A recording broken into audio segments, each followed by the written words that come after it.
Good morning. Oh, I'm just going to move it down. We're going to begin today with some singing. And today we have Callie Alders joining us on piano as well. Oh, that's so nice. She's wonderful, isn't she? We're going to begin with number 298 in our gray hymnals, Wake Now My Senses. And we're going to do just two verses, the first and the fifth, if you're looking in the hymnal. But just do what's on the screen behind me and you should be fine.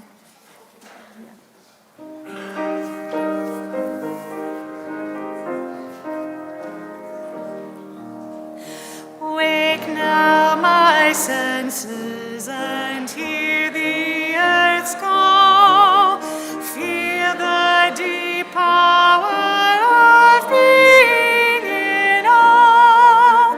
Keep with the web of creation your vow. Giving, receiving as love shows us how. Wake now my vision of ministry clear, brighten my pathway with radiance here. Mingle my calling with all who will share. Work towards a planet transformed by our care.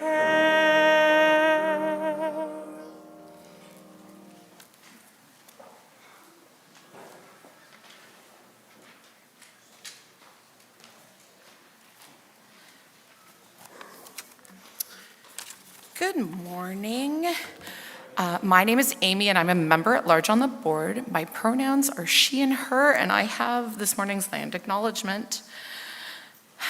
As we live on these lands, which used to belong to the Anishinaabe, we should remember their stewardship of this land, allowing it to grow and flourish around them. Remember them and all they gave up. I appreciate their care and the teachings they pass on now, and will do my best to travel lightly and thank deeply for the privilege of living here. And now, for some board announcements. Number one, the 2026 edition of the Fall Fair, our congregation's biggest fundraiser and wonderful community building opportunity, is scheduled for November 14th. But one of the prerequisites of having the Fall Fair is that we need someone to run it, a director. We're actually looking for two to replace Catherine Pope, who did a great job as our director. So, if you think you would be good in this role, or you know someone who would, please consider becoming the new convener. There's great and very knowledgeable people who are already working as conveners and coordinators, and there's a thorough how-to guide to be able to take on this role. So you won't be just left in the dark. So if you think that might be you, please contact Carol Card or Maury Privo. And I don't know, yeah, so Carol and Maury are right here, are waving their hands, and they really look forward to hearing from you. Announcement number 2 is about our annual general meeting, which is next Sunday here or on Zoom at 12:30, so April 26th. Please plan to attend, and if you're not a member, you can still attend. We'd love to have you come and learn about our church. Childcare will be provided, and there's information about that on the EUU, so if you have kids, you can still come too. And if you are not able to attend, please try to identify proxy, because we do need quorum to be able to have the meeting. And just to note, this week there were some technical issues with the email program, so you may not have gotten your information packet because it has to go out beforehand. If you did not get your information, please check the members section of the website for information about the AGM, the materials, so you can read them, and then the proxy information will be there as well. So it is available on the website if you didn't get the email. As is our custom, there are 2 Zoom meetings this week to tell people about the audit and the financial statements. So the audit from 2025, and then the No, just the audited financial statements, my apologies. So the audited financial statements, there's an information category, like an information meeting, if you have questions about that. And the first one is tomorrow, April 20th at 10 a.m. And the second one is on April 22nd at 7. And the Zoom links are in the EUU. And they're available, as I said before, they're on the members page with all the other information for the AGM. So if you want to look at them ahead of time, please review them before attending the meeting if possible. And then, on Mother's Day weekend, the Unitarian Go-Go's are having their annual plant sale, and so they need some things from us. The first is if you have any donations of plants from your garden, they can be delivered here at First Unitarian by 2 p.m. on Thursday, May 7th, or to 547 Redwood Avenue, anytime between April 24th and May 5th. And then, so that's the first announcement, so if you have plants. Second is volunteers are needed to dig up plants that other people have at their houses. So if you're available for that, that would be wonderful. If you are available, Joan Turner is asking you to contact her. She is waving her hand in the purple shirt right there, and her email is joan@jojoan.ca, but she's right there in the purple shirt if you can help. And then the last part of that is if anyone has any pots, then you can also contact Joan or drop them off on the side of the church. And if you have, they also sell jewelry and baking, so if you would like to provide donations of that, Sheila Green is in charge of that, and her email is sgreen8954@gmail.com. And now, Jonathan Dench is going to come give us an announcement about the time and talent auction. Jonathan?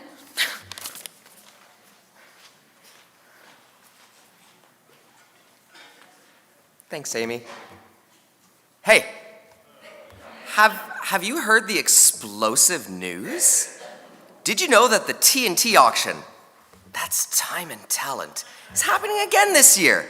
And actually starts next Sunday at noon. You'll be able to do your bidding online. It is a fully silent, well, not silent because you'll see bids. You'll see when your bids are outbid. It's all happening online through 32auctions.com hosting services. Links to that will be through EU, and if I'm not mistaken, on the website as well. But if you need a bit of tech support, absolutely, we're happy to help. Myself and David will be available after service on the 26th to do a bit of tech support in, if I understand right, probably the volunteer room just over there. So please, bring your tech. Happy to help you out creating an account, because at 32 Auctions, you will need to create your own account. But then you can bid on all the amazing things like hosted dinners, baked cookies, pies, pottery, cottage getaways. It's fantastic. The bidding will be open for 4 days, and I really look forward to what catches your eye and what you decide to bid on, and what talent and time others are willing to share. Thanks so much.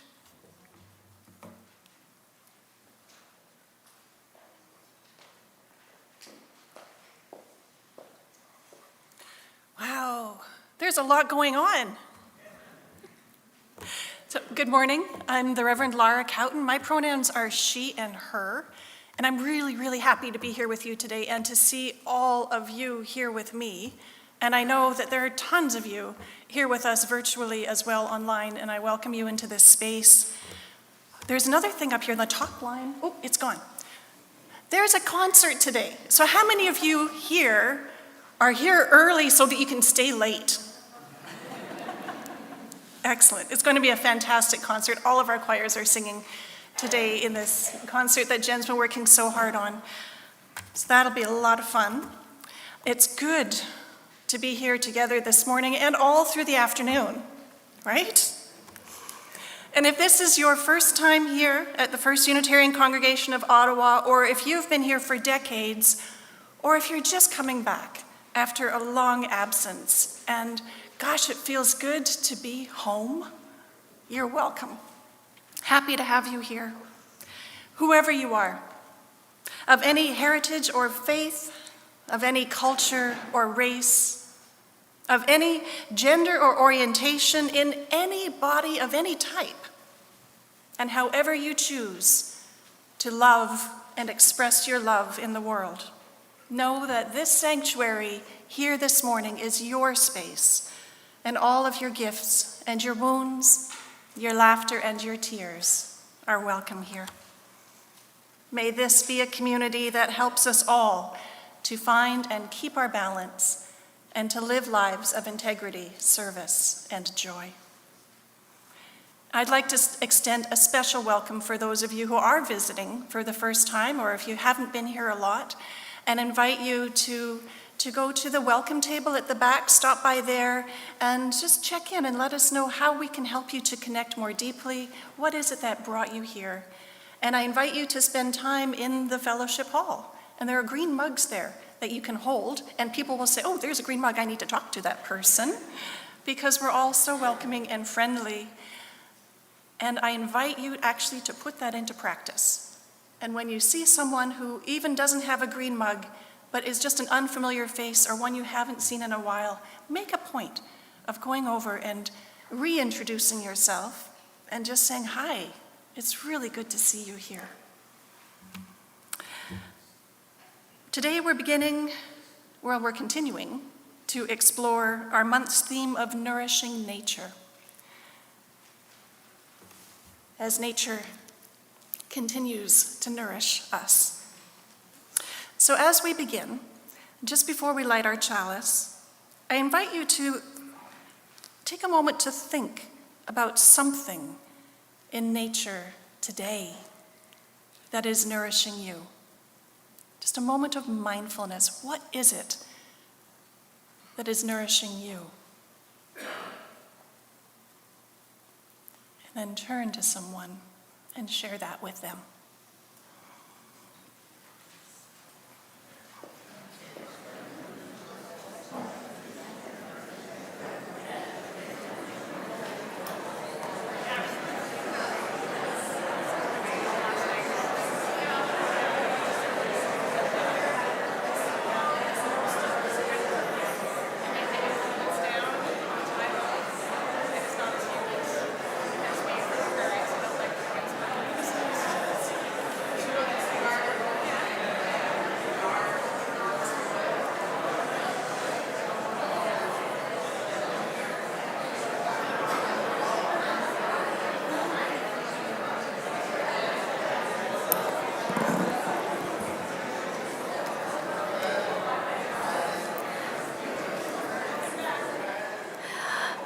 All right, everyone. We all feel extra nourished and happy to say hi to our neighbors today. So my name's Alexis, my pronouns are she, her, and I'll be your worship associate this morning. Inviting us to reflect on Earth Day, our centering words this morning are from Zen Buddhist master Thich Nhat Hanh's Love Letters to the Earth. Dear Mother Earth, I bow my head before you as I look deeply and recognize that you are present in me and that I am a part of you. You are the mother of all beings. Dear Mother, wherever there is soil, water, rock, or air, you are there, nourishing me and giving me life. Sometimes I forget. Lost in the confusions and worries of daily life, I forget that my body is your body, and sometimes even forget I have a body at all. Unaware of my presence, of my body, and the beautiful planet around me and within me, I'm unable to cherish and celebrate the precious gift of life you have given me. Dear Mother, my deep wish is to wake up to the miracle of life. I promise to train myself to be present for myself, my life, and for you in every moment. I know that my true presence is the best gift I can offer to you, the one I love. Come, let us enter into this hour of worship together. Now, I would like to have Alice join me for lighting the chalice.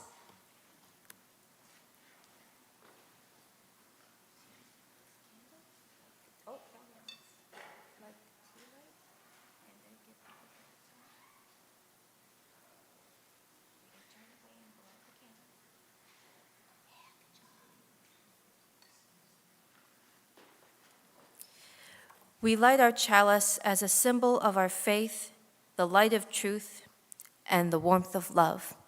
Please join us in singing our chalice song.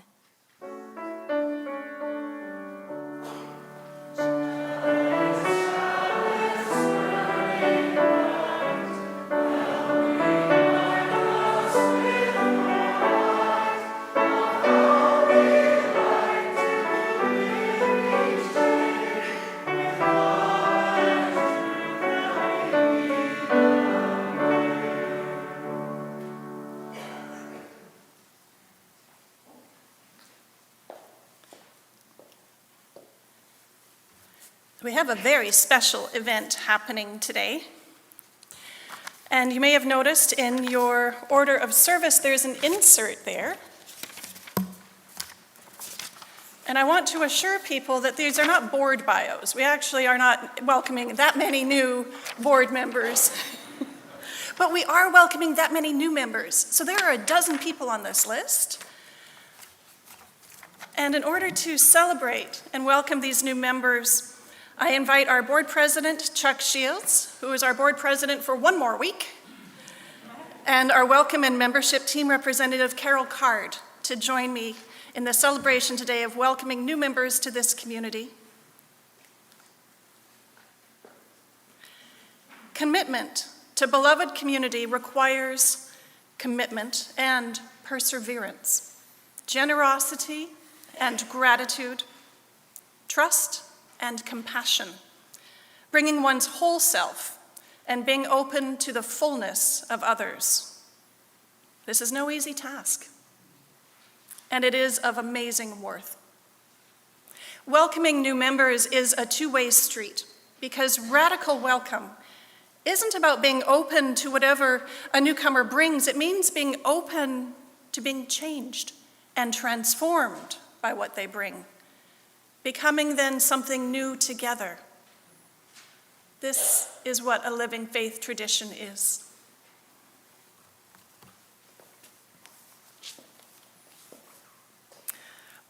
Good morning. On behalf of the Welcome and Membership team, I will now invite up a number of our new members. So please gather on the chancel here on either side, and when I call your name, and bring up your children if you would like to. So here are the names: John Goodwin, Shayla McDonald, so you can come up as I call your name, Elaine Hoskins, Aaron Keene, Bob Thompson, Gay Stinson, Nicole Forbes, Joe Dushinsky, Jonathan Dench, Nikki Diamond Chris, George Buchanan. And I also want to welcome 3 other new members who won't be joining us here on the chancel: Melissa Johnson, Olivia Gibbs, and Rochelle Gendron.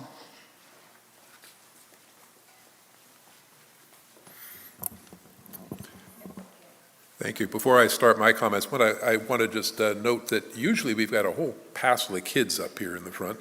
They're very active downstairs today, along with a bunch of their parents. We've got a very active scene downstairs, I discovered. So let me find myself here. Membership in this community is both simple and challenging. It's simple because we have no creed, but maintain an open door to those who share our values. It is challenging because those who join us have made a personal decision to become a part of a religious community that is searching for truth, struggling for justice, and attempting to live in love. To you all as new members, it's a joy to welcome each of you into our community of memory and hope. Will you journey together with us, sharing the joys and responsibilities of membership? Please say we will. We will. Thank you. To you all in the congregation, would all those who are currently members of the congregation please rise in body or spirit? Here in this congregation, we've gathered for generations, seeking a greater purpose and deeper life than we could find alone, seeking to work together to build a better community than we could achieve alone. We are grateful today for each one of these new members who have found their way here and decided to share our commitment to this faith community. Members of First Unitarian Congregation of Ottawa, will you extend a warm welcome to each of these people into our congregation? Will you reach out to them in friendship and include them in our activities and fellowship? Will you be open to their unique gifts and perspectives, willing to be transformed by them? Will you, if you will, please say, "We will"? We will. Thank you. You're welcome to sit again.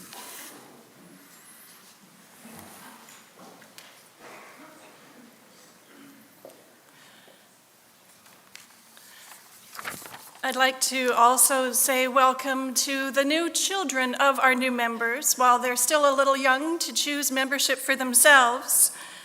And we've got Alice and Lucy up here. You want to just step forward with me for a second, and I'm going to say some words right to you, okay? Do you want to turn on there, thank you.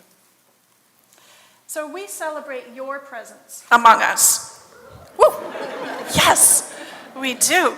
And we commit ourselves to helping you learn and grow, and to making you also an integral part of our community.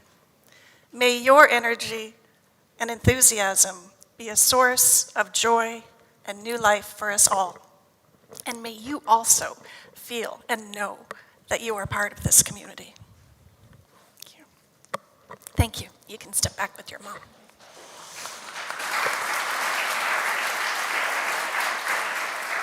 I have a charge. This is hot. I've got a charge for our new members. Becoming a member of this congregation is an important step, but it's only a first step. I charge you new members to grow in your faith and spirit. And more importantly, I charge you to find and share your special gifts with us. Ours is a shared ministry. Each of us has a crucial role to play, and we need you. We need your energy, your ideas, your curiosity, and your courage. We invite you to give generously of yourselves and to continue seeking, searching, and finding your way in this community as we give to one another. Will you give your generous hearts and continue to grow in your faith and your spirit? If you will, please say, "We will, I will." Now for the congregation gathered here, the whole congregation gathered here, the members of the First Unitarian Congregation of Ottawa, please join me in saying, "Welcome to FirstU." Welcome to FirstU. Yay. Thank you. Thank you. Thank you. Thank you. Thank you. A copy of a book on FirstU awaits each of you who has just been welcomed as a new member. If you would like to have it, it's at the back on the table right where Jane is holding up a copy. Thank you, Jane. I would like to invite everyone to welcome our new members after the service at the cake reception in their honor in Fellowship Hall. And for those of you who are considering membership, we warmly encourage you. Being part of this vibrant, caring community is a joyous adventure. Thank you.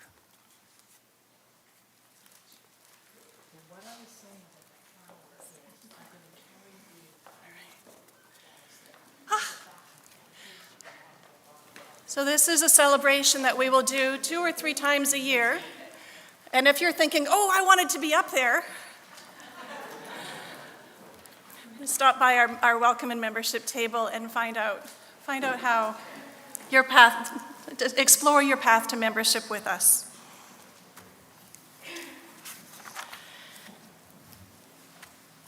I get to tell the children's story today. I know, I'm excited too. All right.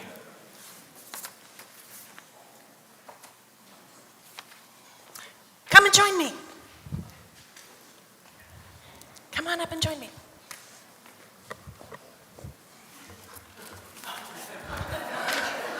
No. Well, I'm going to sit here all by myself and tell one of my favorite stories, but I really wish you'd come up and join me.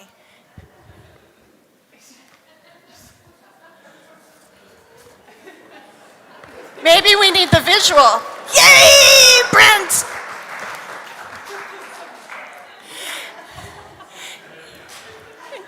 Yes. Okay. Now, I know we've got a huge crop of young folks downstairs because our OWL program is starting today, but look at all these brave young at hearters. So what I have for you is a true-ish story. It is tragic, so maybe it's good that the PG version isn't entirely available to us today. The mostly true story takes place on the island of Borneo in Southeast Asia, known for its ancient rainforests and endangered wildlife. In the 1950s, the Dayak people, the indigenous folk of Borneo, experienced a malaria outbreak. Malaria is carried sometimes by mosquitoes. The Dayak people contacted the World Health Organization, the WHO, to ask for help. The World Health Organization said, let's spray the island with DDT. Ooh, right. DDT is bad. It's a poison and really effective for killing mosquitoes and so many other things. So, it successfully killed the malaria-carrying mosquitoes, which was good. However, there were some unanticipated results. One of the first effects, now you're not going to have seen this coming, the roofs of the houses of the Dayak people were made with grass, like thatch is what they called it, dried grass. Those fell down.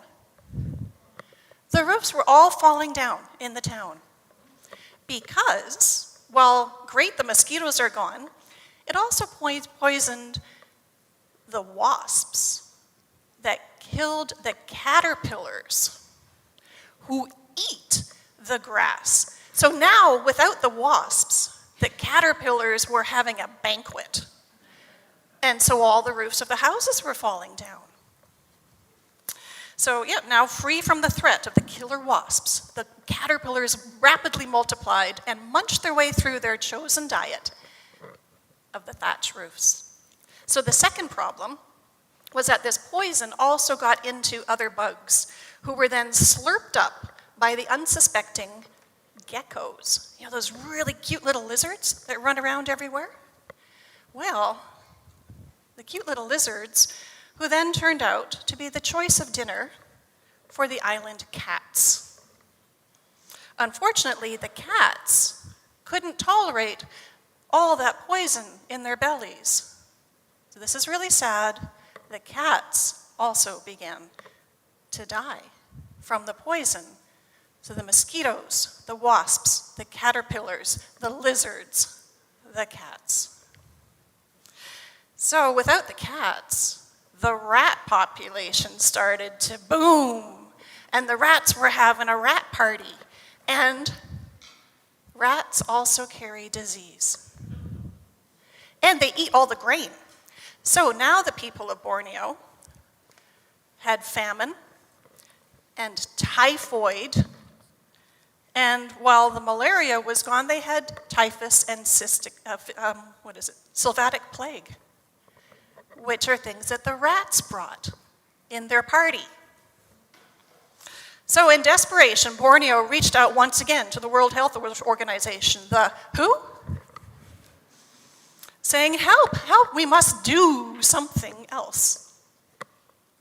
The World Health Organization came up with a rather creative response. They're thinking, mosquitoes, wasps, caterpillars, other bugs, geckos, cats, rats. The rats are now the problem.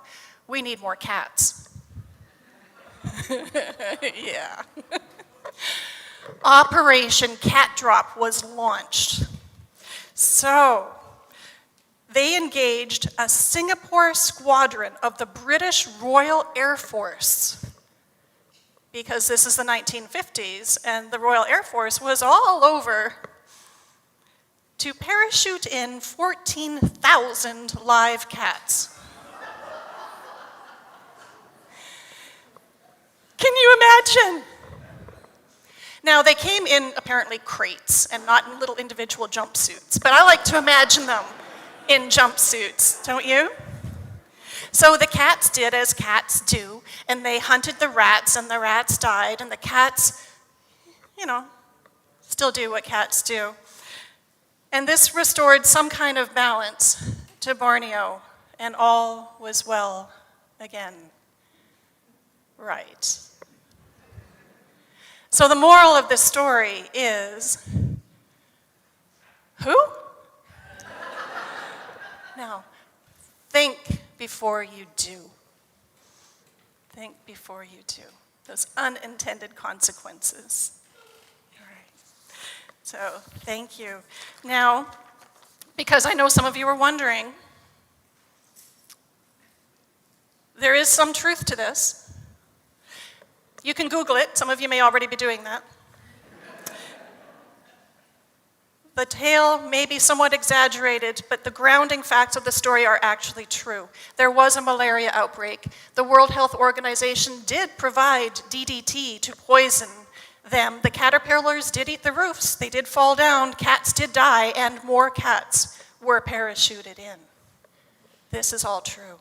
The numbers may be in question. Thank you. Thank you for letting me share this story with you. We'll now sing the children back down to their classes.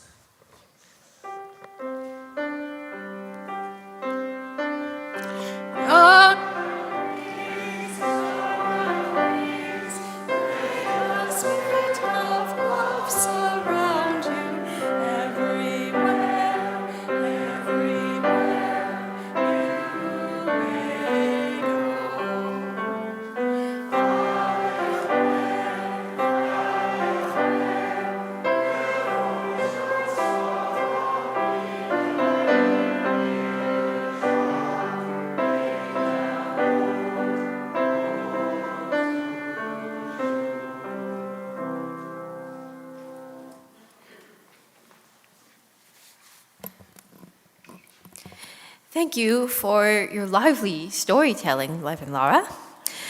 Will our ushers please come forward? Thank you. The offerings collected each Sunday help us to live into our values within this congregation and in supporting many good works beyond our walls. We know that we are bound up with each other and our partners in the world, and that generosity is an expression of our faith. This month, our Sunday collections, unless marked towards your pledge, will be split with our community partner, Ajashki. Ajashki is a land-based program hosted by First Unitarian Congregation of Ottawa in collaboration with Indigenous communities in the city and in the region, rooted in the recognition that the First Unitarian campus is on the unceded Algonquin Anishinaabe land. The program seeks to build relationships, practical skills, and cultural understanding through collaborative gardening, land relations, and environmental stewardship. If you have a smartphone handy, you can use the QR code on the screen or on the back of the order of service to make an online donation. Please give as generously as you're able. I offer this affirmation of gratitude for the gifts shared today. Let us be grateful when we're able to give, for many do not have the privilege. Let us be grateful for all those who share their gifts, for we are enriched by their giving. And let us be grateful even for our needs, so that we may be held by the generosity of others.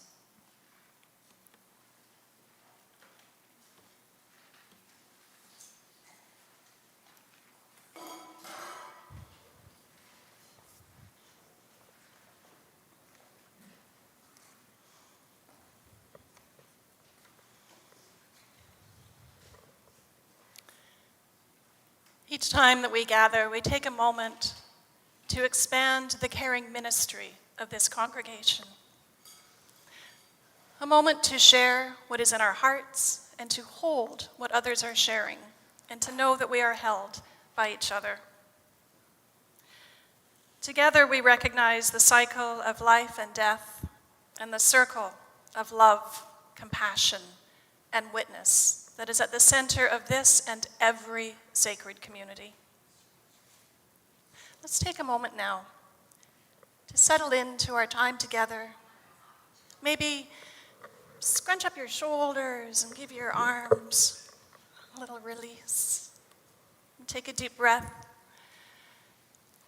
Feel the solid wood behind you and beneath you. And just know that you're not alone in warming that space. Close your eyes if that's accessible and comfortable for you. And we'll begin this time of sharing with the singing of our bowl.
It is our tradition here to place stones into bowls of water, stones that represent the heaviness and the beauty and lightness of our hearts, the things that we wish to put into the world through the ripples of the water.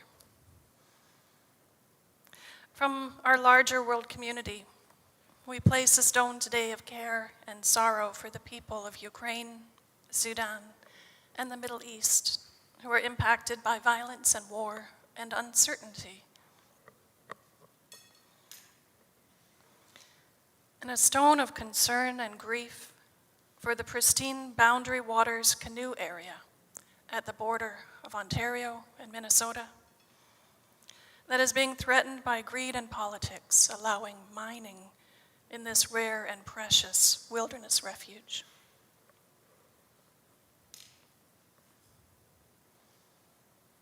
A stone of gratitude and joy for the spring rains that are bringing the promise of greenery and flowers to come.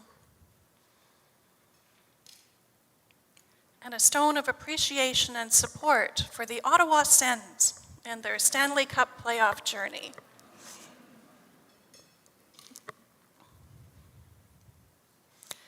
And from among our community today, we have 2 cards for folks to sign and add their wishes to at our table.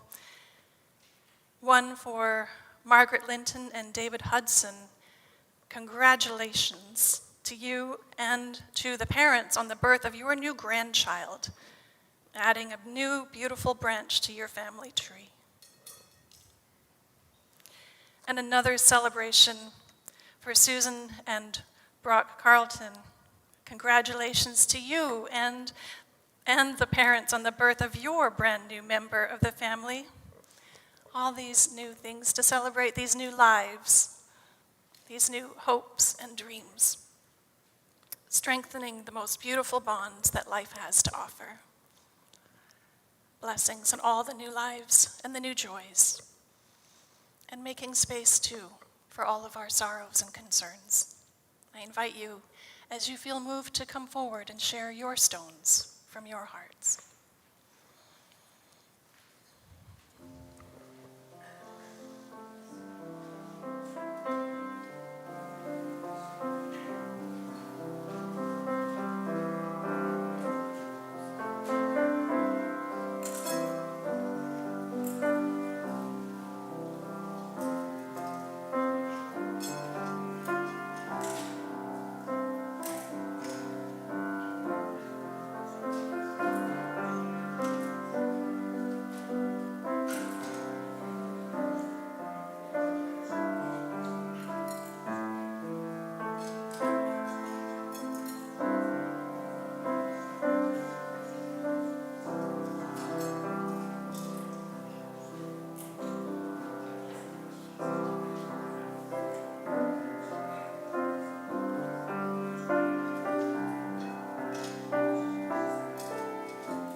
The final stone, as always,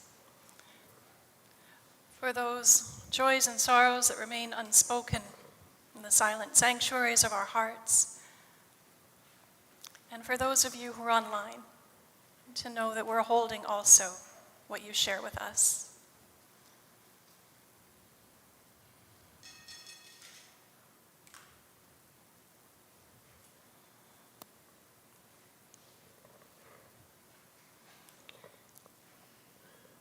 On any given day, any of us are carrying joys and sorrows and burdens and celebrations, milestones of lives that we've loved and have lost, or bittersweet moments and milestones, celebrating sobriety, mourning loss of loved ones, birthdays, new hopes, new lives, new jobs. We hold much in our hearts. And springtime, this time of renewal, this time of nourishing nature, is a time of reflection. I invite us into a moment of silence together to reflect with the singing of our bowl.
Good morning, everyone.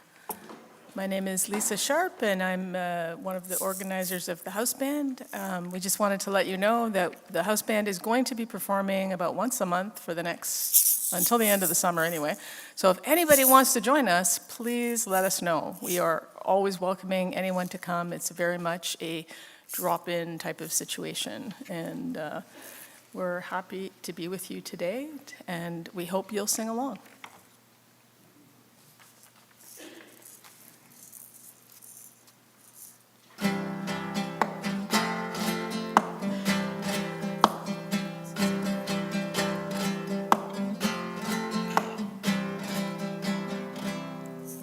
Winter has passed, the fields have turned brown, the promise of spring lies still in the ground. We remember the faces, we remember the hands that reached out to welcome us back to the land. Sing now, sing everyone, we rise with the morning and welcome the sun. Sing now, 'cause this day is done, and sing when tomorrow has come. sing when tomorrow has come. There's a feeling of home in the places we know. The places we don't, we've still yet to go. And as long as we're moving, this journey won't end. And if you're still with us, we'll come back again. Sing now, sing everyone.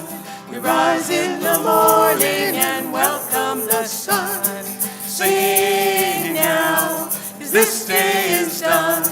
And sing when tomorrow has come. Sing when tomorrow has come. Melody falls through the magic of strings, through the rhythm of words that a memory brings. But if you make it lift up into the sky, let's sing it once more before we say goodnight. Sing now, sing everyone. We rise with the morning and welcome the sun. Sing now, 'cause this day is done. Sing when tomorrow has come. Sing when tomorrow has come. Sing now, sing everyone. We rise with the morning and welcome the sun. Sing now, 'cause this day is done. Sing when tomorrow has come. Sing when tomorrow has come. And sing when tomorrow has come. Sing when tomorrow has come. Sing when tomorrow has come. Sing when tomorrow has come. Sing when tomorrow has come. Sing when tomorrow has come.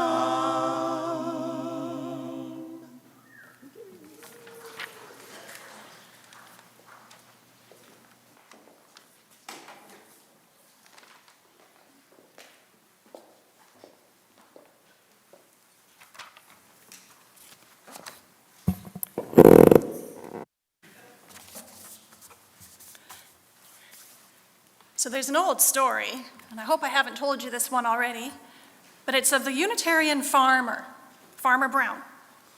Farmer Brown bought an old abandoned farm. The land was overgrown with weeds, and the farmhouse and the barn were falling apart. You've driven by these places and you're thinking, ooh, that's a fixer-upper. Farmer Brown was not daunted. On his first day there, the local town preacher stopped by to give a blessing and a prayer, as country preachers are wont to do, saying, "May God bless you and make this land fertile and bountiful." "Thank you," said the Unitarian farmer. The preacher returned after a few months and found the farm was transformed. The house and the barns all had fresh paint and a tidy yard, and they were young and healthy animals in well-fenced, whitewashed picket fences, and the fields were lined with straight rows of green crops growing already. "Amazing," the preacher said. "Look, our prayers are answered. Look what you and God have accomplished together." "Well, yes, Reverend," the Unitarian farmer says, "but remember what a mess the farm was in when it was just in God's hands alone?"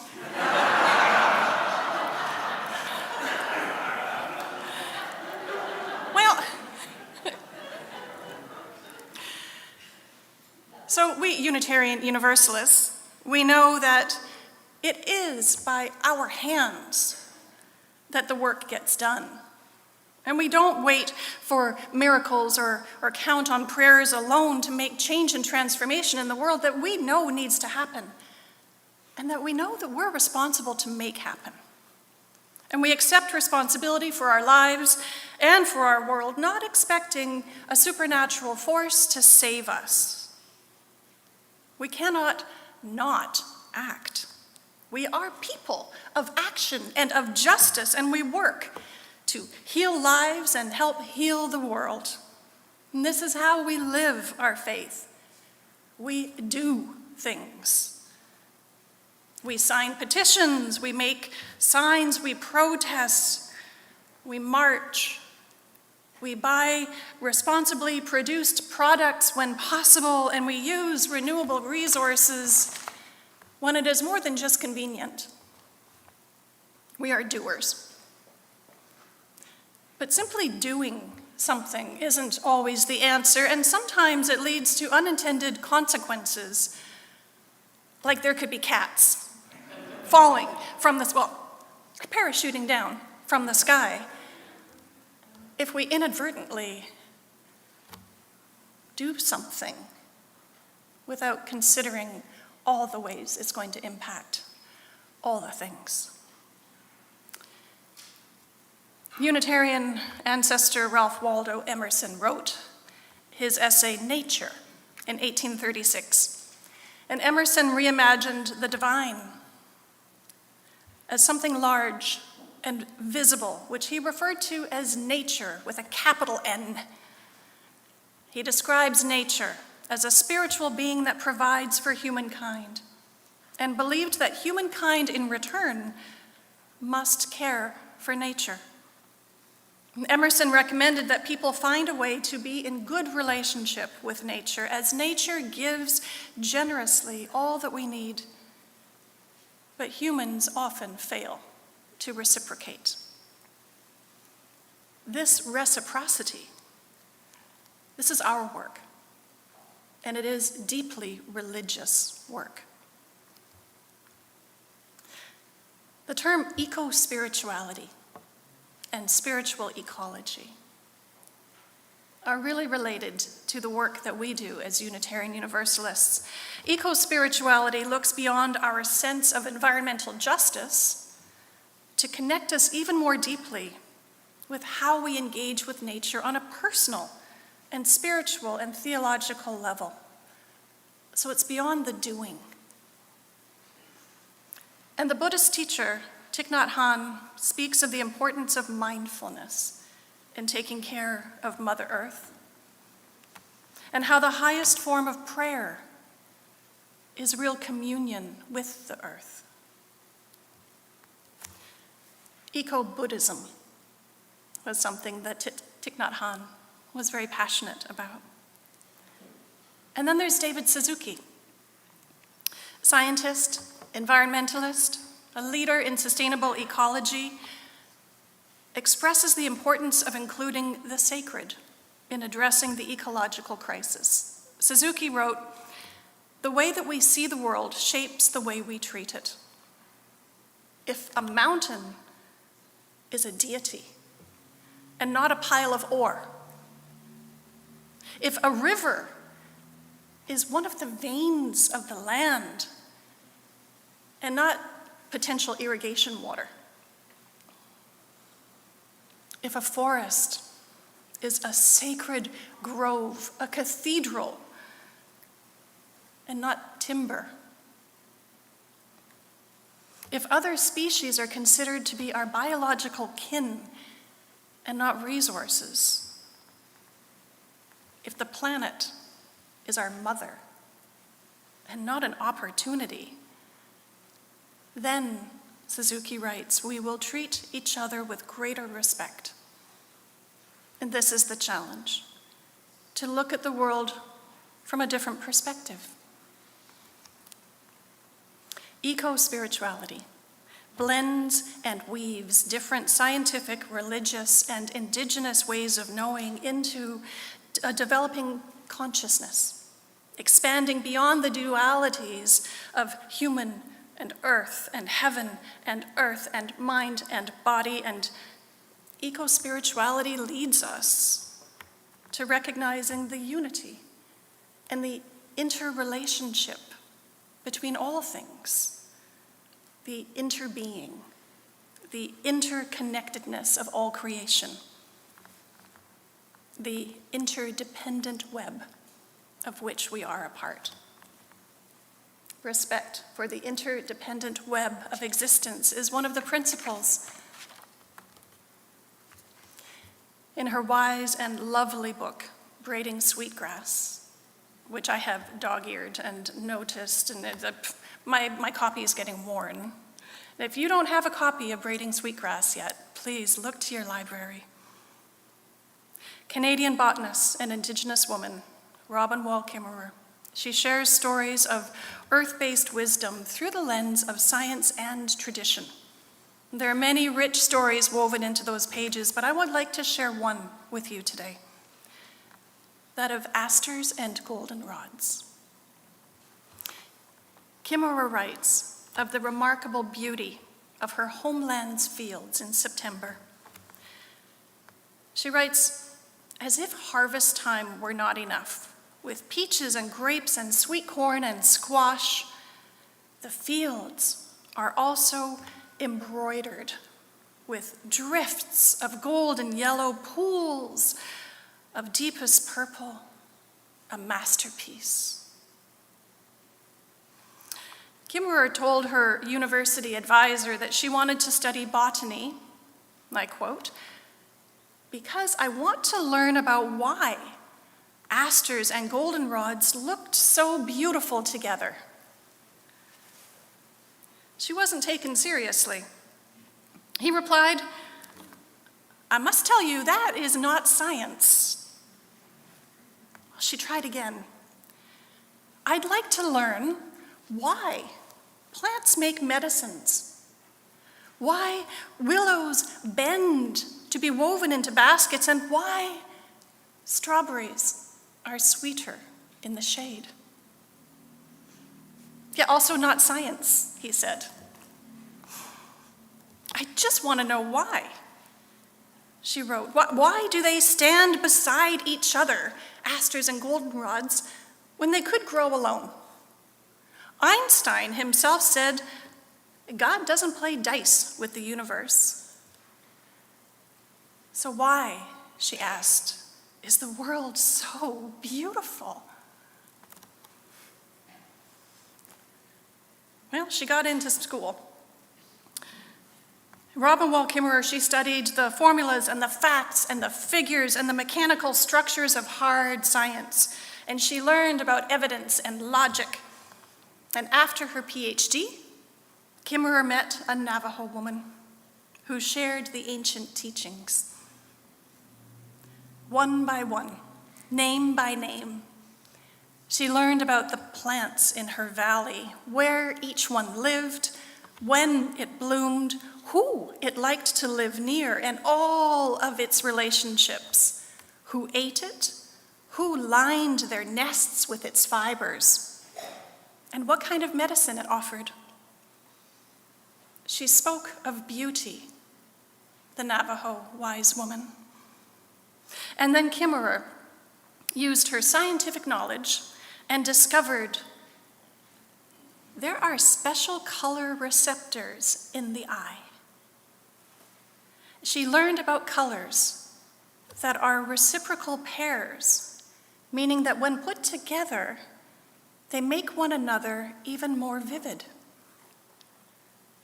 So asters and goldenrods have always known this, and their striking contrast when they grow together makes them the most attractive target for all the pollinators in the valley. The bees all come. Growing together, they receive more pollinator visits than they would if they had been growing alone. Together they thrive. Kimmerer writes, that September pairing of purple and gold is lived reciprocity. It is wisdom that is beauty. That beauty of one is illuminated by the radiance of the other. Science and art, matter and spirit, indigenous knowledge and Western science, can they be asters and goldenrods for one another? She writes, when I am in their presence, their beauty asks me for reciprocity, to be the complementary color, to make something beautiful in response, to what they are sharing with me. The beauty of the earth asks us to make something beautiful in response. Can we say yes? Do you feel that? Shall we say yes? Yes.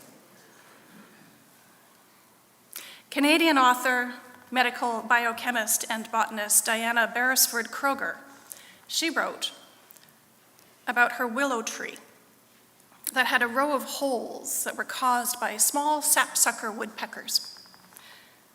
The bird is considered a pest, as they inflict wounds that can eventually kill the tree. But Diana was raised with traditional knowledge of plants and nature by Celtic elders in Ireland. And she combined this wisdom with studies of Western science. And Diana decided that rather than doing something to get rid of those pesky birds, that she would watch and learn. She wrote, 2 weeks after the sapsuckers had done their work and eaten their fill, butterflies began to appear in great numbers at the holes. The interval had allowed sap to crystallize in those holes. And I realized that the butterflies were there to have their own feed of sugar and also to enjoy electrolytes from the tree that they would have had no access to without the sapsuckers' hard work of drilling. So these electrolytes paint the colors onto the butterflies' wings.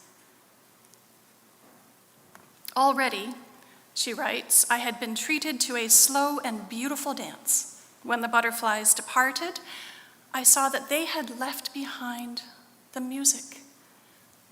The sapsuckers' bore holes are the exact size of opening in which Inchumon wasps prefer to build their nests.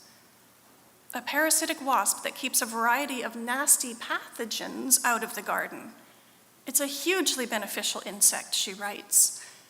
And the discovery of small things like that, and the way that they connect to one another and ripple out through the whole web of life, that is the true beauty of nature. So rather than doing something about the sapsucker woodpecker, Diana Beresford Kroger planted another willow tree in her garden. In braiding sweetgrass, Kimmerer circles towards a central argument that the awakening of a wider ecological consciousness requires the acknowledgement and celebration of our reciprocal relationship with the rest of the living world.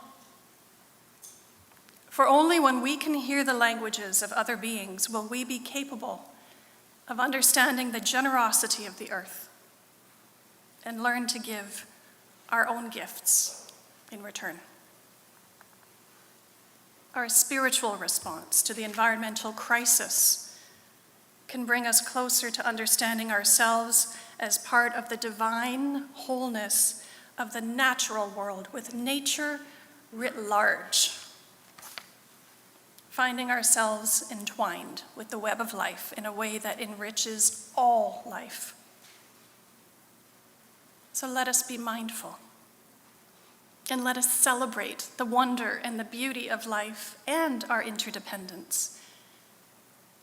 And let us tread more lightly and bring a renewed sense of purpose and spirituality to the work that we do for the environment and for all living things. And let us find the sacred thread that weaves the essence of humanity into the intricate and tangled web of all creation, and then engage in the world with this new awareness, with our spirits. May it be so. Amen, and blessed be.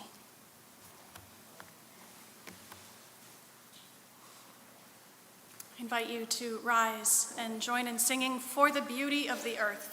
It's in the gray hymnals, number 21, and above us on the screen.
We extinguish this flame, but not the light of truth, or the warmth of community, or the fire of commitment. These we carry in our hearts until we're together again.